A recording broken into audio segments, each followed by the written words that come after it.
¿cómo les va? Están escuchando El Ojo de Diotima, una mirada puesta en los matices de la literatura porque amamos el debate y el gris. Hoy nos acompaña un invitado especialísimo, el escritor Enrique Vilamatas, Federico Vilar en la columna de libros, Hernán Gómez en la parte técnica, Ediciones Diotima y Federico Vilar en la producción, y quien les habla, Graciela Escarlato, en la conducción general. Tenemos, Juana, a Enrique Vilamatas en línea. ¿Cómo le va, Enrique? ¿Cómo está? Qué placer. Hola, ¿qué tal? ¿Me veis bien? ¿O digo, me oyes? Sí, lo oímos perfectamente. No sé si es, Juan, Perfecto. está el video. Bueno, es un privilegio, Enrique, poder conversar con usted. Le contamos a nuestros oyentes, no es necesario presentarlo. Yo creo que es el mejor escritor de lengua española del momento, así que para nosotros es un enorme placer poder hablar con usted y mostrarle su último libro. Lo muestro a esta cámara, que es Montevideo. Les digo que es un libro hermoso. Yo les digo la verdad, lo tengo absolutamente todo subrayado, no tiene desperdicio. Así que bueno, lo primero que me gustaría preguntarle es si usted quiere contarnos de qué se trata Montevideo. Bueno, es difícil de explicarlo porque pertenece a un tipo de novela que no se cuenta a través del argumento. Es Ujú. decir, un tipo de novela que hace tiempo que dejé atrás en este sentido, lo que no significa que no tenga una trama muy pensada y muy elaborada y que en realidad se ha de leer entero, línea por línea, para comprender qué es lo que dice el libro. No se puede resumir, No o se si se puede resume, resumir, exactamente. Sí, se justamente. banaliza mucho y además se centra solo en un aspecto del libro y deja muchos aspectos del libro fuera. Y es por eso que siempre he tenido dificultades para resumirlo. Y así que tenemos que volver a empezar porque de alguna forma no he dicho nada al no decir cuál es la materia del libro, ¿no? Bueno, pero es que en realidad la pregunta que le voy a hacer ahora tiene un poco que ver con eso, porque yo leyendo Montevideo sentía por momentos que estaba ante la respiración de las meditaciones de Descartes, por ese tono meditabundo que en algunas partes tiene el libro, pero mientras en las meditaciones de Descartes priva la lógica, en Montevideo es como que primara el viaje intelectual del narrador, la deriva, ¿no? Un poco eso. ¿Quiere hablarnos un poco de esto? ¿Es así? Sí, claro que es así. Es el viaje mental, en definitiva, de una voz, que es la voz de un ensayista que deviene narrador a lo largo del libro, pero inicialmente quien habla es un ensayista. Es un tipo de literatura que vengo haciendo desde hace tiempo, en realidad, que está unida por el que firma los libros, que es como un ensayista o un poeta, en el sentido de que lo que él explica hay que entender que es lo que él cuenta y firma, ¿no? Pero al mismo tiempo, cada narrador o cada ensayista de cada libro adquiere unas diferencias con el anterior, de modo que son ensayistas distintos que normalmente cuentan historias, por otra parte. Ujú. Es un Además, equilibrio entre el ensayo y la ficción, o si se quiere, entre la ficción y el pensamiento. ujú. Hay momentos en que se divaga ensayísticamente, pero en otros pues se atiende a una narración, a una trama que encierra además a la mitad del libro una especie de vuelco inesperado por el cual se entra en una intriga, por otra parte. que es muy interesante. Usted cuando habla de estos temas ha hablado de novela abierta, ¿verdad? En Desde este luego, sentido de la después libertad.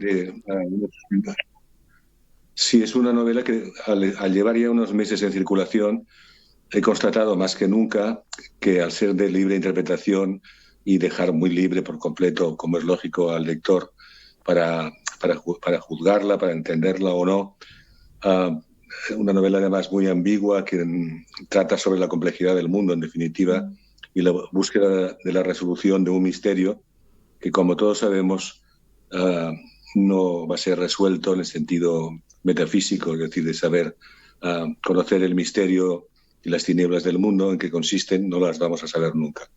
Y eso es de lo que es muy consciente el narrador de la novela, ¿no? Hay los científicos que, por otro lado, sí creen aportar luz al misterio, y la gracia de la literatura, a diferencia de la científica, sería que mantiene siempre la lucidez de saber que habrá más luz, digamos, científica siempre, pero será un anillo de luz que rodeará una vez más siempre el misterio y las tinieblas, que en definitiva son las que hacen interesante el mundo. Sin ese misterio también sería muy complicado divertirse. Sí, exactamente. Bueno, en muchas partes del libro estamos como el clochard, sentaditos allí en París mirando el mundo, ¿no? Que es un poco la postura de todo escritor.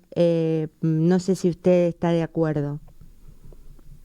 Sí, bueno, cada escritor evidentemente con personalidad tiene un mundo propio, que es el que refleja en sus libros, ¿no? El clochard de París pues existe, es una figura que yo he visto muchas veces, repetidas veces, que Antonio Tabucchi en cierta ocasión, en Navidad precisamente, y nevando en París, se sentó a su lado y el clochard le fue mostrando cómo pasaba la humanidad por delante de ellos, la gente andando con prisas, y le mostró ese punto de vista desde el suelo de aquellos que pasaban por delante de ellos, y explicó un poco que pasaban y estaban tristes. En definitiva, vino a decir lo mismo que había explicado Tabucchi en su novela Dama de Portopim, cuando habla de lo que piensan las ballenas de los hombres.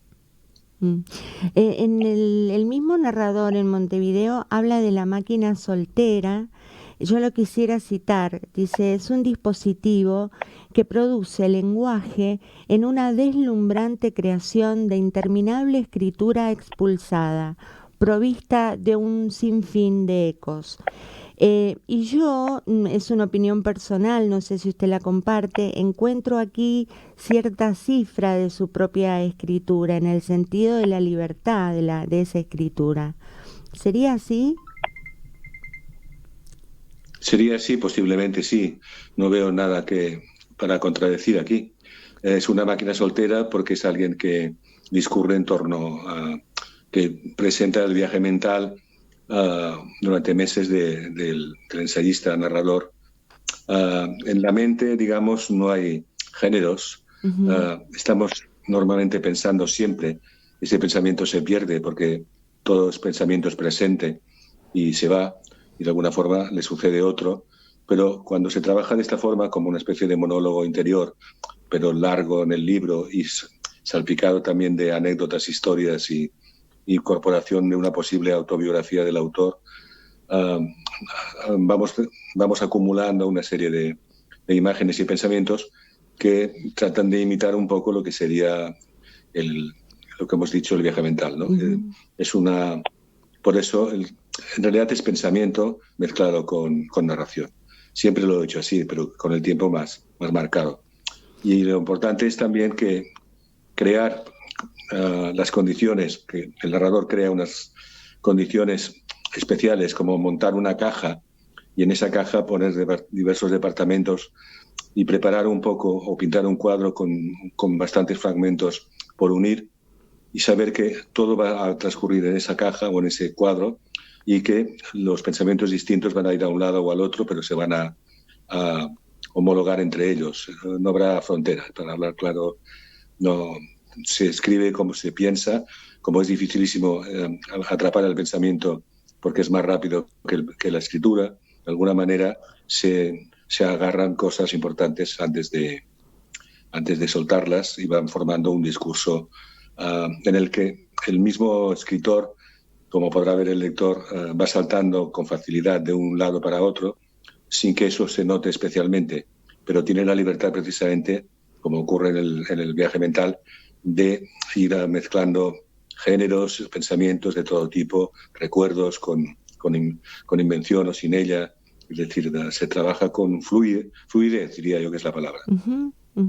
Y al mismo tiempo esos fragmentos dialogan entre sí, ¿no? Se produce, como usted dice, una resonancia dentro de esa caja donde está todo conectado, y Montevideo y su misterio también está conectado con los pensamientos de París o con Bogotá. Es decir, todo resuena de un modo muy, yo tendría que decir equilibrado, pero es apasionante también, ¿no?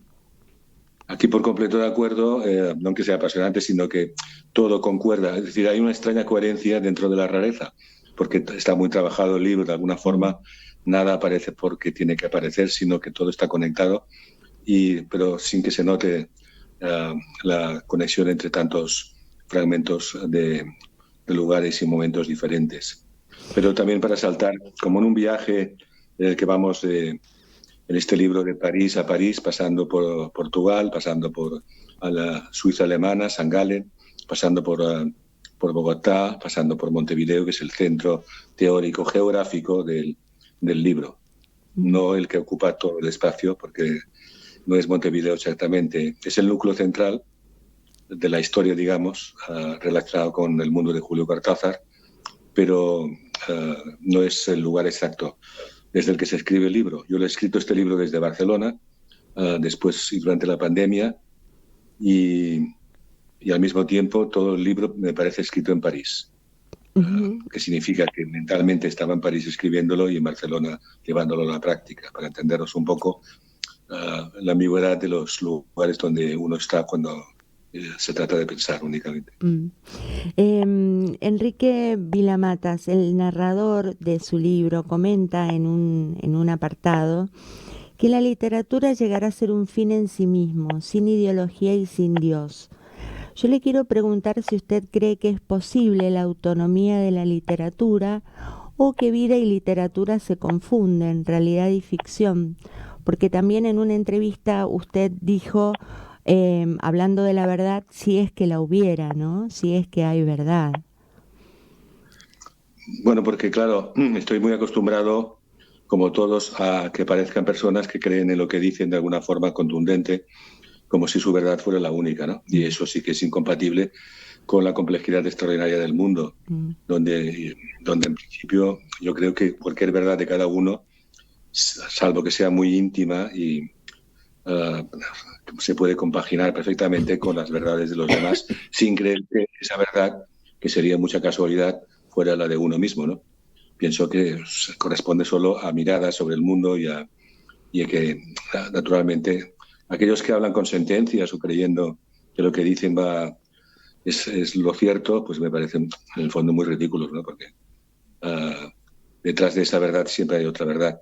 Incluso en los hechos que yo recuerdo con nitidez de mi juventud, infancia o madurez, por ejemplo, aquellos que daba más por sentado que habían sido de aquella forma, como nos pasa a todos, todos recordamos unas cosas. Cuando vuelvo sobre esos recuerdos en concreto, me doy cuenta de que podrían tener otra versión de los hechos, ¿no? Y que en realidad lo que di por bueno y que había ocurrido, podría ser que hubiera ocurrido por unas circunstancias que en aquel momento se me escapaban y que a veces uno encuentra y que descubren que había otra cosa detrás de aquello que creíamos que ocurría. Um, Me hace pensar es en como una sombra Nietzsche, que se ¿no? proyecta detrás de un retrato de alguien, por ejemplo, ¿no? Hace poco estaba contemplando un retrato de un conde pintado por un alemán que no conozco, de hace unos años, donde tras su figura se proyecta una sombra que es la de su amante, lo cual disgustó muchísimo a su mujer. Quiero decir que detrás de la apariencia hay siempre la sombra de otra persona, puede haber, vamos, Ujú. puede haber la sombra ni siquiera conocida y un poco investigar sobre qué es lo que hay detrás de la oscuridad, porque hay quien se contenta con la oscuridad, pero detrás de la oscuridad siempre hay otra. Y ahí estaríamos con que se disimula la oscuridad de fondo con la oscuridad que conocemos. Por lo Mm. tanto, ese es un terreno larguísimo de explorar. O sea Sí, que es es difícil como estar seguro siempre de algo. la, Al mismo tiempo la, lo necesitamos. la Lo necesitamos multiplicidad de para la movernos por el realidad, mundo. ¿no? Sería lo difícil de Sí, pensar y de percibir, ¿no? sí, A no ser con el pensamiento, como ocurre acá en Montevideo, ¿no? siempre. Y además, pues es interminable cuando se investiga o analiza una sola situación, como la de Montevideo, lo que hay en la habitación contigua, y a partir de ahí el libro cuenta historias de habitaciones contiguas en las que hay algo que uno no esperaba, nunca, siempre no se espera. es un viaje por habitaciones de lugares en las que la habitación contigua esconde algo importante. ¿Usted cuando va escribiendo, escribe sin un plan o sabe de antemano por dónde va a discurrir el viaje que va a hacer? ¿Hace un mapa de Sí, ese viaje o se lanza a viajar y después, porque ha dicho en una entrevista también que escribir lleva tiempo, ¿no? Que no es algo que lleva sus buenos 2 años o más. Entonces, calculo que después revisita ese viaje, vuelve a reescribir, en fin, es un trabajo sí. planeado o no. Ah, las dos cosas, pero más Ajá, bien no planeado. ajá. Planeado en el sentido de que me propongo investigar algo. En el caso de Montevideo, oigo hablar de una habitación en la que Julio Cortázar vivió una noche, pasó una noche, del Hotel Cervantes de Montevideo, donde a él le ocurrieron unas cosas que reflejó en un cuento, ah, algo que había detrás de la puerta que se escondía detrás de un armario, o sea, la puerta del cuarto contiguo. Comprobé que Cortázar en el 54 había pasado una noche en ese hotel, porque lo declaró en entrevistas. Y al mismo tiempo me propuse, a través de algo que leí de la gran crítica argentina Beatriz Sarlo, que ella decía que en esa puerta contigua, detrás del armario, confluían ficción y realidad, y era el punto en el que entraba la fantasía en el mundo del cuento de Cortázar. Entonces, con esta, si se quiere, investigación sobre algo muy banal quizá, pero que sirve como pretexto, ir a ver el lugar exacto donde podrían moverse en conjunto ficción y realidad, con el pretexto de hacer un viaje para colocarme ante ese lugar real, que al mismo tiempo es ficción en el cuento de Cortázar, pero es real porque él estuvo allí, situarse ahí para ver qué se puede ver ahí en ese momento. Ese es un pretexto, por lo tanto, el libro parte de una investigación sobre dónde acaba la ficción o dónde acaba la realidad, o si son conjuntamente una misma cosa. Con ese pretexto hago la investigación. Siempre parto pues de algo, me dirijo hacia algo que quiero descubrir. Otra cosa es que en el camino, evidentemente, van surgiendo muchísimas historias, personajes, movimientos mentales, dudas, en fin, y en ese caso no soy como de la... Este tipo de narradores solo puede ser de dos formas, los narradores. Entran en un bosque sabiendo cómo se sale del bosque Mm. o entran en un bosque no sabiendo cómo se sale. Pertenezco Ujú. a la segunda Creo que opción, Cortázar también aunque decía que siempre él pertenecía a en los esa... libros me encuentro con la dificultad de salir del bosque. Es decir, siempre acaban de preguntarme a las personas que leen primero el libro cómo lo haré para continuar escribiendo, porque he quedado atrapado en un lugar. Y yo siempre encuentro la salida encontrando un lugar muy pequeño, muy breve, muy mínimo, que me permite escapar y iniciar un nuevo libro, que es la forma única de escapar de esa trampa. Usted en una entrevista estaba conversando con respecto al lenguaje y yo le quiero preguntar si cómo ve el lenguaje literario ahora, ¿no? Que se tiende a lo llano y a lo comprensible para el lector. ¿Qué piensa de esa simplificación, podríamos decir, de lo que es la literatura, que se está dando en el Este es un presente? problema porque es muy intimidatorio para el que escribe ahora actualmente, en parte porque comprende que lo que se podía hacer hace 50 y 60 años, lo que hicieron en mi país Juan Benet o Luis Martín Santos u otros autores, uh, la prosa más larga, las frases más alargadas, menos comprensibles para el lector común, es intimidatorio para el que escribe ahora porque si realmente el lector no conecta con lo que se escribe y lo que lee, pues acaba dejando el libro. Entonces ocurre que hay que intentar un equilibrio brutal para conseguir realmente que, por lo tanto, rebajar el nivel. Cuando hay una conversación en la que hay 6 mediocres, el más mediocre es el que acaba triunfando, porque acaba teniendo el nivel, la conversación del más mediocre. Mm. Entonces se trata de salvar estas situaciones tan difíciles, por las cuales uno no puede rebajar en su discurso y al mismo tiempo tiene que estar muy alerta por si acaso eso le perjudica tanto, ¿no? Sí. Hay, en todo caso, una diferencia inmensa. Por ejemplo, el otro día en un periódico, bueno, en el periódico El País de Madrid, un articulista habló de este tema que estamos hablando ahora, comentando, y citó un párrafo de estos sin punto y aparte que tarda en llegar, de Marcel Proust, y sinceramente cuando me encontré ese párrafo de Proust tan extraordinario metido en el periódico, me quedé parado al contemplar que aquello no era legible para un lector de periódico de hoy, no en general, pero sí para mucha gente. Y era una maravilla de párrafo que ya no se puede hacer, o si se hace, se ha de hacer con mucho cuidado. Por lo tanto, se ha bajado el nivel cultural también, por descontado, y esa es la única forma que yo veo de resistir es hacer lo que te dé la gana, que es lo que he intentado hacer en Montevideo, siempre atento a no, siempre sin perder mi libertad, muy suelto, pero al mismo tiempo teniendo en cuenta que pasaría por los lectores y interesaba que estos no rompieran la comunicación. También dice Moore en su libro, bueno, que no hay que hacerle ninguna concesión al lector, ¿no? Eso también tiene que ver con la libertad del escritor. Bueno, será leído, a lo mejor no será popular, pero en definitiva, bueno, a veces el hacer demasiadas concesiones termina por claro, ser un corset, ¿no? Para esa libertad. Concesiones no las hago nunca porque, sinceramente, me sentiría muy mal conmigo mismo si hiciera, por ejemplo, un libro por encargo con tal idea, es decir, no hago concesiones por mí mismo, por una cuestión de honor y de honrarme a mí mismo con esto. O sea que no las hago. Pero sí es cierto que se ha de ir con mucho cuidado por esta sensación que uno tiene de que cuanto más sencillo sea lo que digas, pues más un éxito pasajero va a tener, pero es algo que no... Ya esto se hablaba cuando apareció el Ulises de Joyce y cuando apareció Proust y apareció Kafka, por ejemplo, los tres grandes del siglo XX para mí.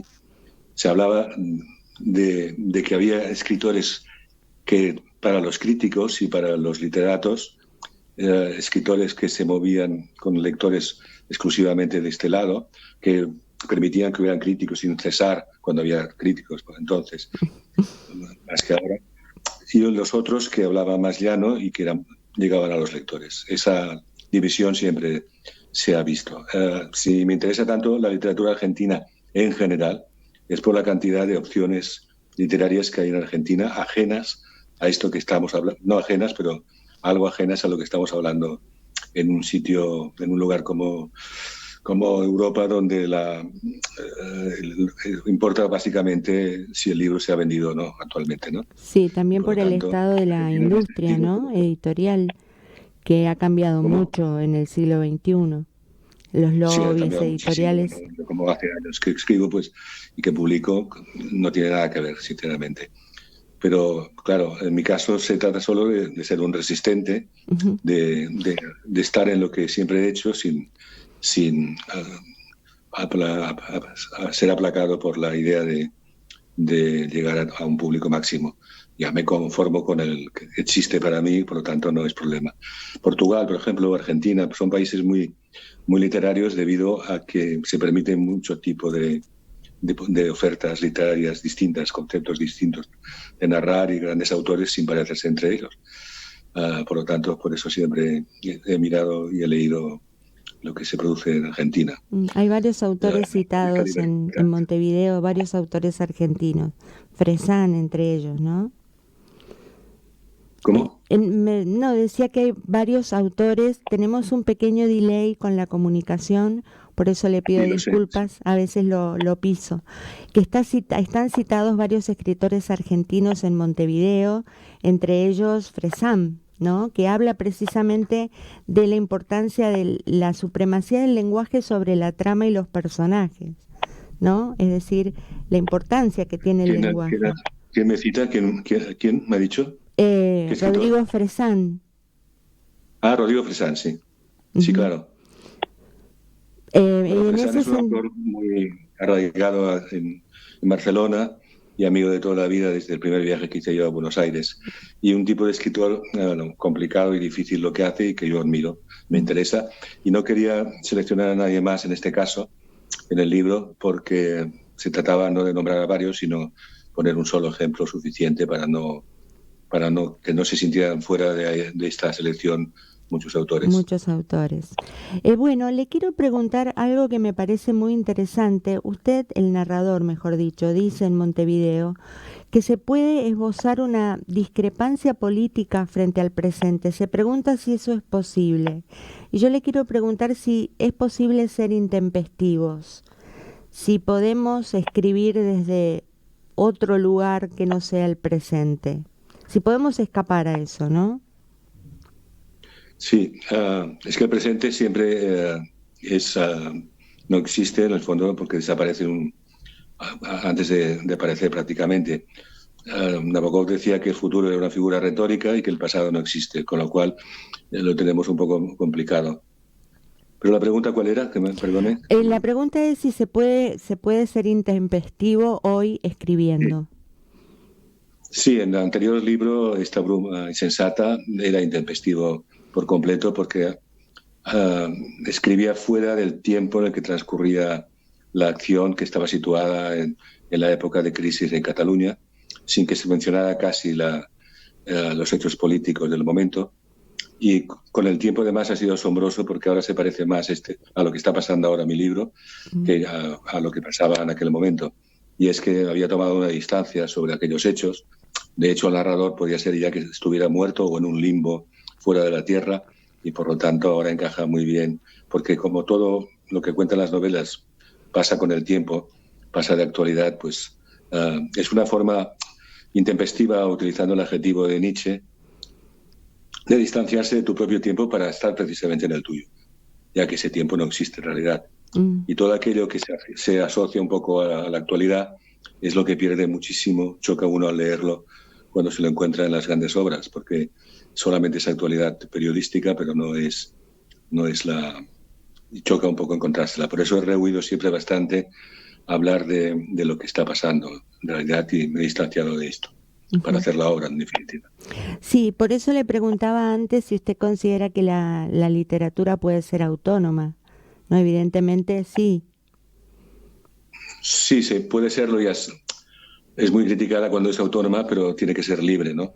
Por otra parte, el Quijote, por poner un ejemplo tremendo, pues es pura actualidad porque es un clásico, y porque es un clásico por lo que significa la propuesta de ese libro, esa novela, ¿no?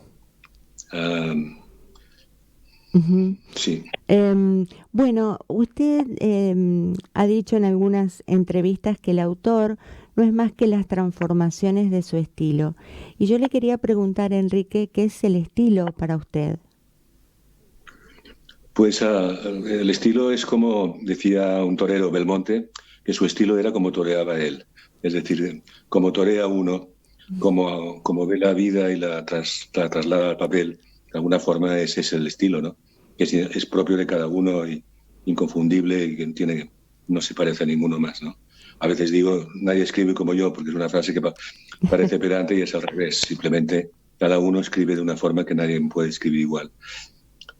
Eso es el estilo. Y también estoy de acuerdo con los que dicen que lo importante del autor jamás es la vida, sino lo que escribe en la obra.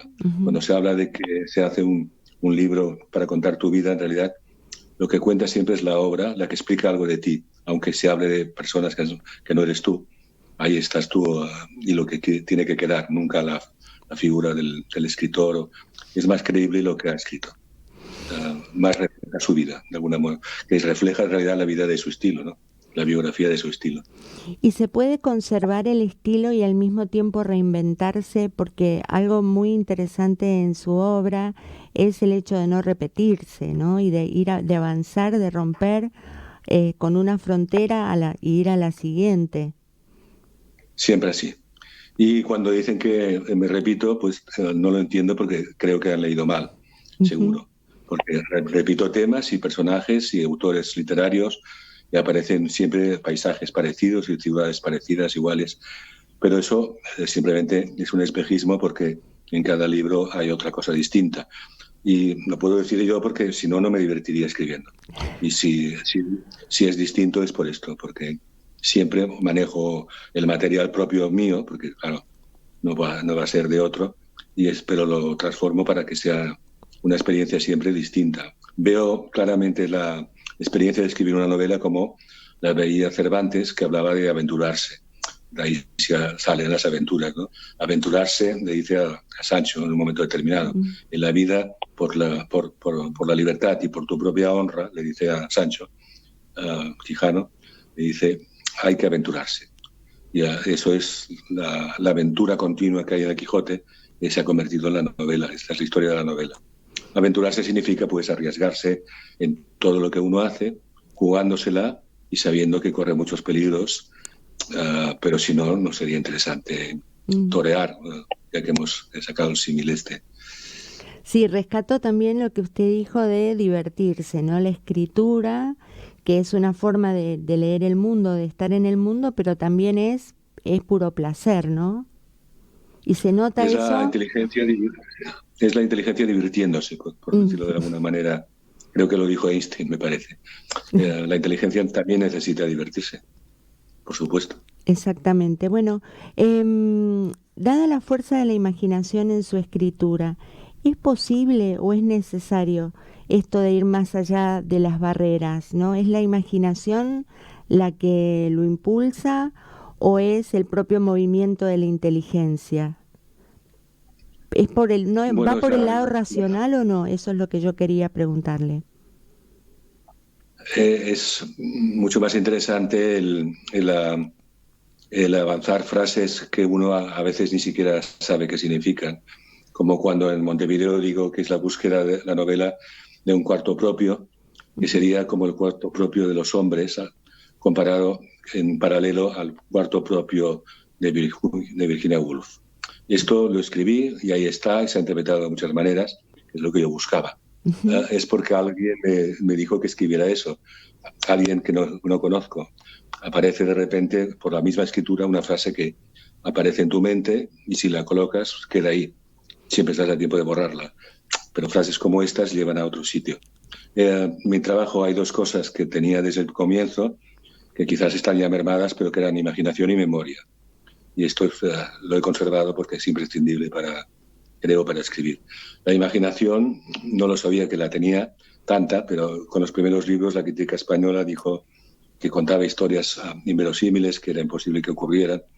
Resulta que todas me habían ocurrido. Y esta es la gracia que yo vi que tenía en lo que hacía, porque estaba contando historias un poco raras, pero que me habían ocurrido. Y tenía la prueba incluso, y decían que era un exceso de imaginación que hacía inverosímil las anécdotas. En cuanto a la memoria, personalmente aún tengo bastante y se nota mucho en Montevideo porque es donde, precisamente por la experiencia que tengo ya vital, hay cantidad de cosas que vienen al caso y las he introducido en el libro. De hecho, cuando terminé el libro no estaba terminado en el sentido de que algunas cosas que yo leía en los días siguientes a la entrega del libro, cuando se publicó, las iba anotando en un blog porque tenía mucho que ver con Montevideo. Al final, casi todo tenía que ver con Montevideo, con la novela terminada. Y eso también es una buena señal para mí, porque significa que la novela va a seguir un curso propio suyo. Los libros tienen todos su propia suerte, pero que está ahí y que continuamente encuentro historias que están relacionadas con la ya contada. Quizás porque sí. En un momento que lo que quisiera este narrador es contar una historia que fuera invisible, pero que al mismo tiempo fuera patente para el lector, que no estuviera ahí, pero que el lector pudiera de alguna manera reconstruirla. Y eso me parece que está reñido con esta tiranía de lo verosímil, de lo decimonónico, de la psicología de los personajes, ¿no? Esta libertad. Sí. ¿No es así? ¿Qué le parece? Sí, la psicología quedó muy atrás ya con Kafka, porque Kafka nunca explica por qué hacen las cosas los personajes, es decir, no le importa, es presente puro en este caso Kafka. Explica las cosas y las preocupaciones del día a día cotidiano, pero no explica causas psicológicas que estén detrás de aquel momento en el que se encuentra el personaje. Esto por un lado. ¿Y qué más me ha dicho? Porque No, por el otro le hablaba de un poco la tiranía de lo sí, de que lo debe ser verosímil, por ejemplo. verosímil, ¿no? De que uno lo aprende en También los hubo un día, talleres y en fin. también me di cuenta de que no era necesaria la verosimilitud siempre. Por ejemplo, en la novela última de Valeria Luiselli hay un momento que toman la palabra los niños, los hijos del matrimonio que viaja, y todo lo que cuentan los niños pues es inverosímil y uno se da cuenta perfectamente de que encaja muy bien también en la novela. Por lo tanto, también es un tópico más que circula en torno a escribir novelas, que no hay por qué hacer caso excesivo, es decir, Ujú. se puede hacer también lo inverosímil, siempre también que se haga bien, claro, porque si te cuentan algo desde el comienzo que no crees ya ahí, pero se hace bien en Kafka mismo, ¿no? En la Metamorfosis con la primera frase, si te crees a que se ha convertido en un monstruo, pues ahí tú adelante, es decir, pero se ha de hacer bien en todo caso y ha de ser verosímil, pero sin serlo. Le traslado una pregunta de Mariel Pardo, que es una autora de la editorial. Ella quiere saber, dice, en Montevideo, el narrador habla de 5 tendencias narrativas y la última es quienes se han rendido, perdón, al poder de la tecnología. Con el debate instalado sobre la inteligencia artificial, ¿usted podría decirnos algo en lo que un texto creado por una máquina no pueda imitar a un autor de carne y hueso? O sea, la voy a dar vuelta a Seguramente la pregunta. siempre estará por debajo, pero se veía venir este quinto apartado, el momento en que el escritor no será necesario, posiblemente porque todos eran textos copiados de otros, que es ya Internet mismo, y desaparecerá un poco la figura esa que lleva a la emoción leyendo a una persona que está contando algo humano, ¿no? Por lo tanto, en cuanto a la inteligencia artificial, todo por ahora es muy divertido, porque en principio a mí me trataron, en Madrid en abril quisieron, a propósito de Montevideo, que me entrevistara una, un robot, Ajá. un bot de última generación. A mí me pareció apasionante porque imaginé para él unas preguntas que le llevarían a la desesperación, ¿no? Y dije que sí, de hacerlo, ¿no? Luego todavía no se ha llevado a cabo por parte de nadie en público, pero para mí era como escribir una novela, que era darme una novela hecha casi. Lo que ocurrió es que a última hora se dijo que no iba a entrevistarme el bot porque todavía era tonto. Es decir, todavía se enfadaba y repetía varias veces, pero yo le he dicho a usted, yo le he dicho, y entonces habría sido muy incómodo. Sin embargo, lo está haciendo ahora el presidente de Oulipo en Francia, Hervé Letellier, está entrevistando en Le Monde por entregas a un robot y CGPT, creo que se llaman, y es muy interesante en la conversación entre Oulipo y el robot. Esa quinta disyuntiva que yo añadí parecía un poco forzada al principio cuando la escribí hace 2 años, pero se está viendo perfectamente que es la Profética. quinta posibilidad y en la cual se anula, digamos, prácticamente el trabajo del escritor, como se va a anular el trabajo de tanta gente, ¿no? Por lo tanto, estaba ahí y yo la puse no convencido del todo, pero se está comprobando que se avanza hacia esto. Mm. Em, bueno, también dice el narrador, y ya es la penúltima pregunta, no lo entretengo más, dice que lo más importante ya no es morir por las ideas, los estilos, las teorías, sino más bien retroceder un paso y tomar distancia ante lo que sucede. Y la pregunta sería si usted considera que hay como un embotamiento cultural o una desmesura en el deterioro, ¿no? ¿Qué piensa del presente? Sería la pregunta en torno a lo cultural, que un poco ya lo Sí. respondió. No, bueno, respondo con Flaubert. Ya Flaubert se da cuenta de esto. En sus cartas a Luis Collet, él le dice, anoche fui a ver a Palacio, a ver a Napoleón I, nieto de una parte, y no estaba, pero oí hablar de política. Y dice, y oí tantas tonterías que parece mentira.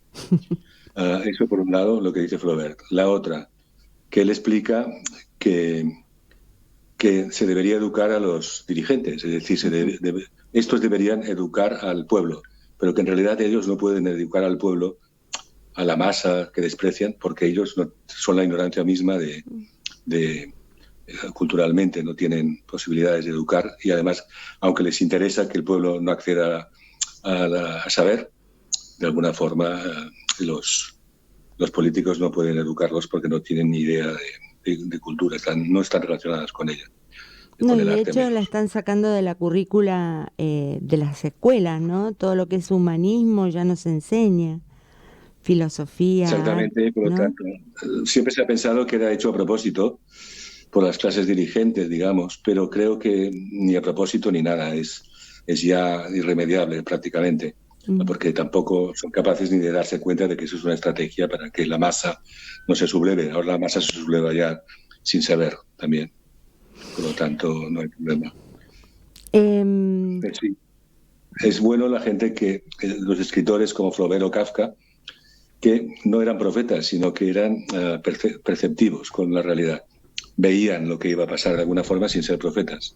Y en este caso Flaubert es un ejemplo total en todo lo que escribe de su época y de lo que va a venir. Él habla de los Bismarck, ¿no? De que sus sobrinos van a ser hombres de negocios y continuará una tradición, pues, a partir de ellos, de hombres de negocios que será mundial. Y de alguna forma se puede definir el mundo 200 años después de Flaubert, pues como esto, ¿no? Un gran mercado, sí, un gran mercado. Sí. Y bueno, por suerte nos quedan los libros, ¿no es cierto? Donde se puede ir a buscar, como usted dice, a veces a lo mejor intempestivamente ir hacia atrás y siempre están esos testimonios ahí que nos salvan un poco la vida. La última pregunta que quería hacerle es con respecto, no sé si se escucha en España, el tema de la cancelación literaria, esto que está pasando en los países de lengua sajona, que están expurgando obras de Shakespeare y de Mark Twain, etcétera, quitándoles expresiones políticamente incorrectas.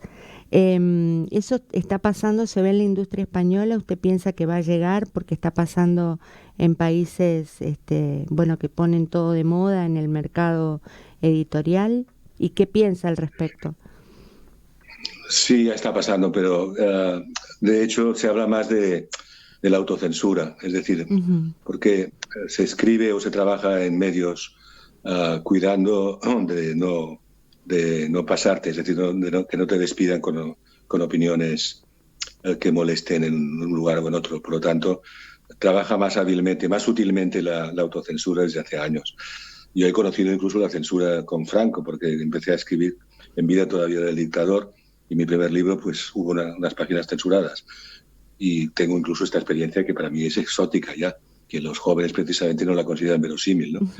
Y por lo tanto ya sé lo que es, pero ahora creo que es más complicada y más sutil porque es la que yo conozco y conocemos todos, que es la autocensura a la hora de hablar, ¿no? Viendo las consecuencias que puede acarrear a uno mismo. Sí, sobre todo el tema de que, en fin, si surge un personaje políticamente incorrecto en una novela, eso no implica que el autor lo sea. Entonces es como que se ha perdido la habilidad de distinguir entre ficción y realidad, ¿no? Ese es un problema del lado del lector. En España ocurrió, sí. Aquí ocurrió con el caso de Nabokov y de Lolita, que quienes escribían contra Nabokov y le trataban de lo que fuera, no tenían ni idea, siendo escritoras en este caso importantes, no tenían ni idea de lo que es la literatura, porque claro, confundir esto que ha dicho con el argumento del libro, pues, y eso demostraba que realmente no había captado cuál era el núcleo central de la escritura, ¿no? Y bueno, ya le había preguntado a Nabokov por si le gustaban las lolitas, que dijo, ¿usted cree que mi mujer es una puta? Dijo. Claro. Ya se debía el propio Nabokov con inteligencia, ¿no? Vilamatas, ¿y qué está escribiendo ahora? ¿Con qué nos va a sorprender? ¿Ya está trabajando en un próximo libro? ¿O está...? Sí, he encontrado una investigación nueva que he dejado caer a lo largo de la entrevista, que es la búsqueda, es un concepto, claro, de lo que disimula la oscuridad. Por lo tanto, a partir de ahí voy entrando en el tema y voy contando historias hasta que me sitúo en el centro de la investigación. ¿Y cuándo lo podremos leer? Pues calculo que en un año, porque en principio estoy en los comienzos todavía y divirtiéndome mucho. Ya la caja famosa que le he contado antes de la que le he hablado ya está confeccionada y por lo tanto ya tengo la libertad de moverme de un sitio para otro con lo que voy contando. Y todo empezó en una noche que salí en Barcelona y me di cuenta que yo, que era un noctámbulo empedernido, hacía 5 años que no salía de noche. Me encontré encontré de repente, sin beber, porque antes bebía las noches, encontré algo que no sospechaba y que es muy sencillo, que la noche estaba abierta, una noche abierta. La novela va a ser una noche abierta por completo, y una sensación de rareza al descubrir que la noche era interminable. Y voy a buscar en la oscuridad de la noche la historia que completaré escribiendo el libro. Que no falten los ánimos en esto, porque claro, si esto se lo propongo a un editor actualmente, no sé si le interesaría. Bueno, a sus lectores sí, lo estamos esperando. Vilamata, si usted se calificaría a sí mismo como un flaner del pensamiento, alguien que viaja en sus libros con el pensamiento. Un autor de viajes mentales, sí, tal como pasa ahora. Pero de todos modos, con el tiempo lo que me ocurre es extraño, en el sentido de que cualquier acontecimiento, cualquier cosa que ocurre durante el día, puede ser un motivo de escribir una novela entera, aunque sea algo a lo que nadie daría importancia ni se vería. Es decir, me estoy volviendo muy observador del momento a momento, de lo real. ¿Escribe todos los días? ¿Cómo? ¿Escribe sí. todos los días? Ajá. Salvo cuando viajo, cuando salgo de viajes, no llevo el ordenador y así descanso un poco del trabajo. Pero tomo notas y vivo situaciones que a veces incluso me es imposible aburrirme en un tren yendo solo, por ejemplo, porque veo algo que ocurre en el tren, como me pasó recientemente, una cosa que nadie daría importancia, que un pasajero entró y se sentó en otro asiento distinto al que le correspondía y lo dijo a quien le tocaba. Y a partir de ahí vi que ese desorden tan mínimo en el pasajero, de sentarse en un lugar que no le correspondía, fue con el trayecto complicándose mucho, porque movió a varios pasajeros distintos hasta que uno perdió su móvil, su teléfono celular, ¿no? Uh-huh. Y es decir, me descubrí que era partidario de repente del orden en los trenes, por ejemplo. Y eso fue para no aburrirme durante el viaje, nada más. Que no tenía que pensar y tampoco quería tomar notas. Bueno, Enrique, la verdad que ha sido un placer, un honor para nosotros, que somos un programa joven, que nos haya conseguido esta entrevista. Así que muchísimas gracias por su generosidad y lo vamos a despedir con un tema musical que sabemos que a usted le gusta, porque es de Van Morrison. Y el tema es Where Have All the Rebels Gone? Fantástico. Muchísimas gracias. Muchísimas gracias por haberme dado esta oportunidad de decir lo que he dicho. Algunas cosas bien y otras no tanto. Gracias. Maravilloso, muchas gracias.